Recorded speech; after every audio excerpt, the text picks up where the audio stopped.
Sveiki, esu Rūta Krasauskienė, Vilniaus Žemynos gimnazijos direktorė ir ieškau į mūsų Žemynos gimnazijos mokytojų komandą jaunų, šaunių, kupinų idėjų kolegų. Ieškom informacinių technologijų specialisto, kuris galėtų ir aptarnauti esamą gimnazijoje turtą, tai yra visus kompiuterius, kompiuterinės priemonės, kuris domėtųsi kompiuterinėmis mokymosi programomis ir galbūt norėtų turėti bent keletą informacinių technologijų pamokų su moksleiviais. Ir taip pat ieškom anglų kalbos mokytojo, kuris galėtų ir domėtųsi projektinė veikla, kuris domėtųsi debatais anglų kalba, kuris iš tikrųjų turėtų ką pasiūlyti, ką nors įdomaus mūsų mokyklai.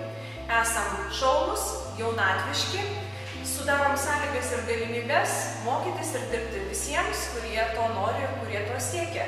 Taigi tikimės kolegų su labai aukšta motyvacija ir nebijančių iššūkių, nes ką galiu pažadėti, tai kad tikrai nuobodu nebus, o mūsų laukia smagus, galbūt kartais sunkus, bet tikrai nenuobodus darbas.